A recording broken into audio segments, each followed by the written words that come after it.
Hey, welcome back to Monster Gaming. Just wanted to talk about the game a little bit more. Elvenar. Uh, been playing. We just finished the Fellowship Adventures I think a couple days ago, and that was really fun. We're still growing. There's another event coming up very soon, Realm of the Phoenix. Looks like a Easter event. I think I did it last year, so that should be pretty good. Let me turn that down in my ear. And I'm not quite sure what I wanted to talk about today, but I did want to update you because on the research portion here, finally completed the Dwarf Age, and I am now in the Fairy Age. I have not completed the portal or done anything like that yet. That is coming soon, but I'm really excited to be in Chapter 7. I did clear up some space over here. I think I added another building or two. I upgraded my armory. I really do need to start focusing on my armies a little bit more than before, because the world map is becoming extremely expensive, and I'm trying to maximize my space here for my goods.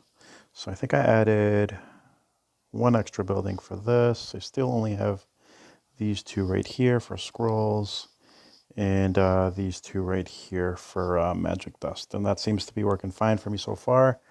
Definitely still need to upgrade those, but so far I'm doing okay. And then I've cleared out this whole area here. Hopefully that's enough. And then I just got this recently, which has helped me with my my population, so I don't have to build many more residences, at least for the time being. I did want to talk about this other thing here because I know that I've talked a couple times about your goods and which ones are boosted and which are not, and what's the point? How does that help you?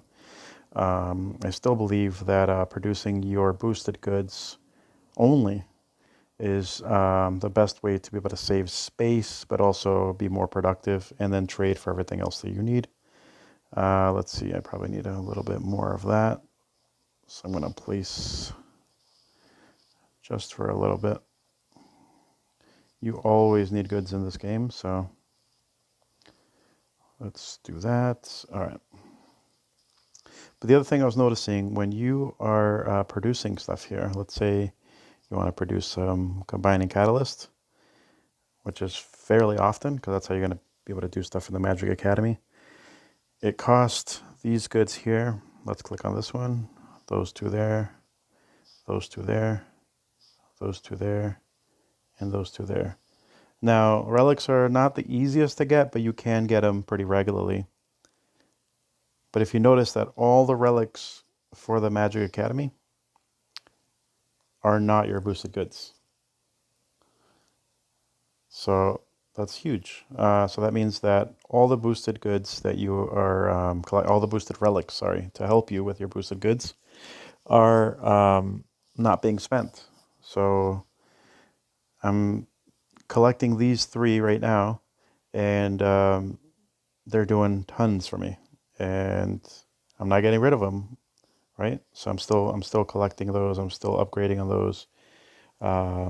So in the world map, I still kind of wander around, try to get more of those. I don't stress about it. They just, they happen. They'll be there. But I like that focusing on your boosted goods really, really pays off. Relics that are spent here are not going to affect your boosted goods. So one other reason to focus on only having boosted good production buildings. Let me see. What else did I want to talk about? Oh, did want to highlight our group here, Forest Elders. We have grown a little bit. We're still looking for a few more people. We'd like to have 15. And Fellowship Adventures, we got through 2 of the maps. We were quarter of the way through the last one, kind of. And that's with a couple of people not participating just because they had just jumped on board with us. But we're doing pretty good there. Our tournaments are looking pretty good, so we're getting further than we were before. So overall, we're doing well. We're just looking for a couple more people to jump in and help us out and be part of the group there. But overall, it's been really fun. Real quick side note that has nothing to do with this is I wanted to talk about this game that I mentioned a while back because I played Pocket City 1, and it's such a fun city building game, sandbox style. You're not playing against anybody else. You're just trying to do the best you can. Finally, Pocket City 2 is going to be released in about a week. And this is also a game that's been made by one person, which is amazing. Just like Stardew Valley, this one was another guy that has to work on this. So bring your city to life. The first one was strictly city building. You place things, they grow. You work on happiness. You work on different challenges, and you just kind of progress until your whole city is up and running, and bunch of different like quests and things to do. When I heard about this one a while back, I was like, oh my goodness, this guy really doubled down on what he's trying to do. Roam freely and explore. And this one, you actually have an avatar that you design yourself. And as you're building the city, you can jump to that perspective and wander around as your avatar, which means you can basically live in the city that you're building, which I think is amazing. Complete quests and earn rewards. There's a lot more NPCs in this game. There's going to be some quests that you need to find, by wandering around the map, and you're going to find them, run into them, and they're going to give you little quests to complete. You can build relationships with people, gain XP, all kinds of stuff. Then there's the strategy, which was there in the first one, but this one's even more in depth on keeping people happy, traffic, taxes, environment, all kinds of stuff that you have to really be aware of. There's going to be events and disasters. There's going to be a lot of mini games. In the first one, there really wasn't any mini games. There were a couple little activities, but not really mini games. So there's going to be little challenges, racing, playing, flying, business management, all kinds of stuff. I'm very excited about this game. I'm not going to stop playing Elvenar because I really, really like Elvenar. But this is a game that, like I said, I've been waiting for quite a while now. I've seen some of the previews before. I think I had a mini preview on a previous video. It looks very interesting. It takes the city building genre and adds so much to it. It's not just like build a city, make the streets look nice, the buildings look nice, make sure everything kind of the right spot. You also can roam in the city. You have an NPC. You can buy a house. You can sell a house. You can decorate your house. You can meet different people in the game and wander around. I believe there's seasons on this one. There's a difference between being near the water versus near the mountains versus near tropical areas. Like there's all kinds of things that will impact what you can build around it or the productivity of the things around it. It just looks amazing. I like the artwork. It kind of has its own unique artwork. Semi-cartoony, but not really. It adapts a lot from the original. Just adds a little bit more graphic quality. But I can't wait. So some point next week or a couple weeks from now, I'll get it and go from there. This is one of those that originally you had a demo, and then you can buy the full game. If you buy the full game, there's no ads, there's no speed ups, there's nothing. You own the full game, which I kind of liked.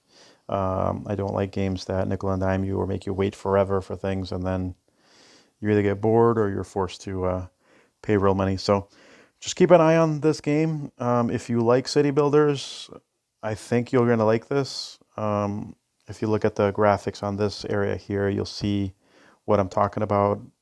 The majority of the time, you're going to be looking from this perspective, but you can also go down there and literally walk the streets of your city. Like, that's amazing.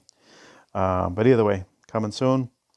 And I think that's basically it, is I just kind of wanted to do a little shout out of that game. Um, I have no idea how long that game takes to play, to do things. I'm thinking it's going to take a lot longer than the original. The original had a little quest that you could, complete pretty quickly, a bunch in an afternoon. This one looks like you're going to have to actually wander around and find stuff, go from this place to that place and do this and that. Who knows? But I like that. I appreciate that. I think the first one, once you kind of beat it or get to the highest level, it felt short in a sense, not in a bad way, which is why later they opened it so you can unlock multiple adjacent cities that you could work on and then make a mega city. I'm not sure if this one's going to have that or if you're just going to be focused on the on your city, because there's just so much more involved. So pretty excited to see what it looks like. I'll definitely make a video when that comes out and when I start playing it. But either way, back to Elvenar. If you have any questions, if you would like to join us, let me go back here because I always forget. We're in Sinya Arda, and you can join us. Anyways, thanks for watching.